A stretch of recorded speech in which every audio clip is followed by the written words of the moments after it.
Doctor Priyanka incident ఏదైతే జరిగిందో ఇది నిజంగా చాలా దారుణం. ఇటువంటి పరిస్థితి ఎవరికి రాకూడదు. ఒక హ్యుమానిటీ గ్రౌండ్ లో పోలీస్ డిపార్ట్మెంట్ పని చేయాలి.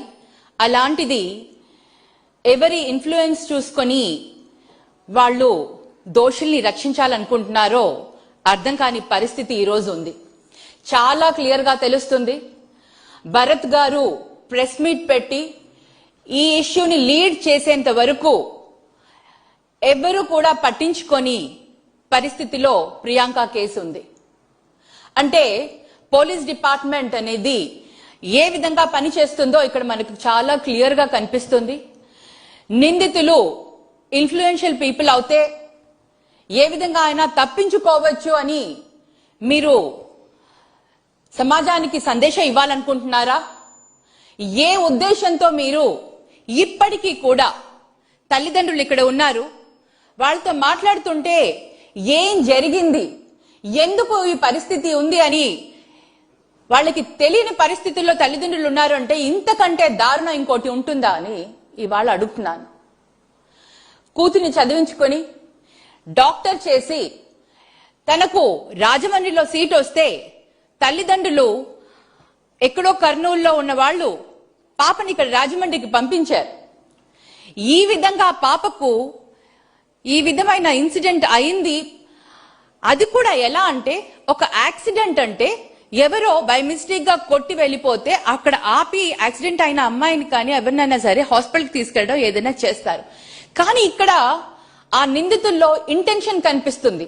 వెనక్కి వచ్చి మళ్ళీ ముందుకు తీసుకుని వెళ్లి పాపని హిట్ చేసి మళ్ళీ ఒక 3 times, అది కూడా పాప డాక్టర్ ప్రియాంక తల మీద నుంచి కారుని తీసుకెళ్లి వెళ్లారు అంటే దాని వెనకాల ఉద్దేశం ఏంటి అనేది పోలీసుల ఎంక్వైరీలో తెలియాలి. ఈ రోజు వరకు ఎంక్వైరీలో తెలియట్లేదు. మే అందరం కూడా వైఎస్ఆర్సీపీ పార్టీ సీరియస్ గా తీసుకుని భరత్ గారు సీరియస్ గా తీసుకున్నారు కాబట్టి ఈ రోజు ఆ కేసుని మళ్ళీ 125 నెగ్లిజెన్స్ కేసుని తీసి ఇప్పుడు మళ్ళీ మార్చడం జరిగింది. కానీ స్టిల్ ఇంకా జస్టిస్ చేయలేదు. పేరెంట్స్ కి కానివ్వండి, సమాజానికి కానివ్వండి, ఎందుకు జరిగింది అన్న కారణాలు ముందుకు రావాలి, తెలియాలి. ఏ తల్లిదండ్రులైనా ఇప్పుడు ఈ విషయంలో తెలుసుకుని ప్రతి ఒక్కరు కూడా భయపడుతున్నారు. వాళ్ళ పిల్లల్ని దూరపు చదువులకు పంపించాలంటే సమాజం ఇలా ఉంటే, వ్యవస్థలు ఇలా ఉంటే, రేపొద్దున ఏదన్నా అవుతే ఏమవుతుంది అన్న ఒక భయం తల్లిదండ్రుల్లో వస్తుంది. ఈ రోజు పిల్లల్ని బయట చదువులకు పంపించాలంటే ఈ భయాందోళనకి మీరు గురి చేస్తున్నారు.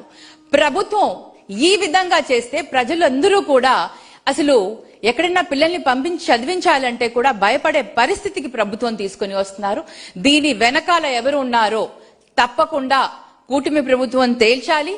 మరి అలాగే సిఐ గారు ఎవరైతే ఈ కేసుని తప్పుదోవ పట్టించాలని అనుకున్నారో తప్పకుండా సస్పెండ్ చేయాలి. ఏదైనా సరే ఒక ఇష్యూని చాలా ట్రాన్స్పరెన్సీతో బయటికి తీసుకుని వచ్చి నిజానిజాలని బయటికి తీసుకుని రావాలి. తల్లిదండ్రులకి తప్పకుండా వీళ్ళకి న్యాయం చేయాలి.